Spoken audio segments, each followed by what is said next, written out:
In Kenya, tuberculosis affects about 81,000 people, and nearly 7,000 of these are children.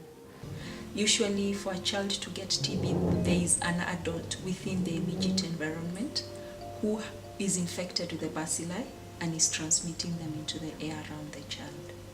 Therefore, this child inhales these bacteria and they get into their chest, into their lungs, and can actually spread to virtually any part of the body.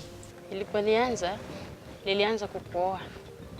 Sasa kukohoa nilikuwa nakohoa usiku yote, mchana yote. Wakanipeleka hospitali, sikuwa nasikia, bado inasidisha tu. Alafu kijana mwingine akakuja hapa akaniambia, hebu enda hapa dispensary wakupime nini TB uone venye iko. Sasa vile nikaenda dispensary hapo wakanipima. Wakanipatikana niko na TB.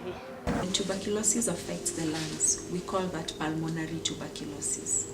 This could present with cough in a child, can present with fever, that is hotness of the body, and can present with difficulty in breathing.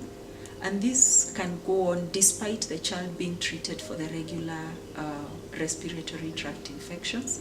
You will notice that the child will not respond to the regular treatment that we would give to a child. Chepwech alikuwa anakohoa. Kukohoa kwa nakula. Alikuwa anakohoa. Kimpea chakula anatabika. Alikohoa karibu mwezi mmoja hivyo. Machupa tunanunuanga madawa ya homa haishi. When the chest X-ray was done, it was reported and it was suggestive that the child has pulmonary tuberculosis. Tena akaniambia nipeleke huyu Chelimo. Nipeleka Chelimo tena afya center akuja kuniambia tena ako na TB. Ndio akaanza sasa madawa.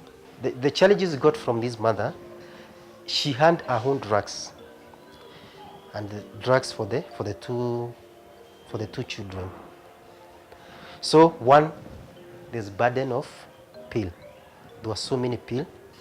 For a long time, treatment has been done using a regimen that is comprising of multiple pills. These pills are not all soluble in water, so the caregiver or the parent has had to crush some of those tablets. Sometimes they have to be mixed with the food just to make sure that the child is able to take them. Sometimes when they're breaking, some bits fly away, some bits fall off. Vile nilianza huyu, sasa ilikuwa shida kukunywa. Mtoto ananiambia ni sitaki mama, ni hivyo, mimi sitaki dawa. Nikamwambia ukunywe tu ndio upone. Ananiambia hii ni kali. Nikamwambia sio kali, nitakuwekea nini? Nitakuwekea glucose ndio upone. This leads to a struggle that a family has to go through every day just to get the child to complete their TB medication.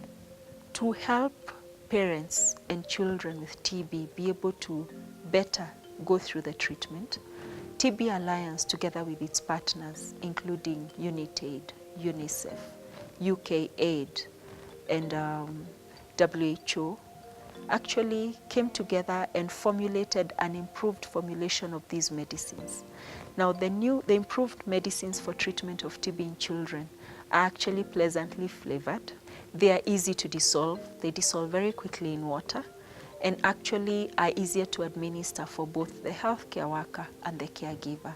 There is no more need to break the tablets, and therefore, every time a child is given their medication, we are sure that they are getting the correct dose that they should get for their treatment. This will lead to better adherence and better treatment outcomes for the children. It will also help to prevent development of drug-resistant TB in these children. We will urge all persons of any age all over the country to ensure that every time a child is sick and is suspected to have TB, they're taken to hospital in good time. All healthcare workers to make sure that every time they manage children and they suspect TB, they go ahead and diagnose and initiate these children on treatment in good time. We urge all our partners to come out and support us to make sure that we are able to sensitize our healthcare workers on the use of the improved formulations and how to better diagnose and manage TB in the children of Kenya.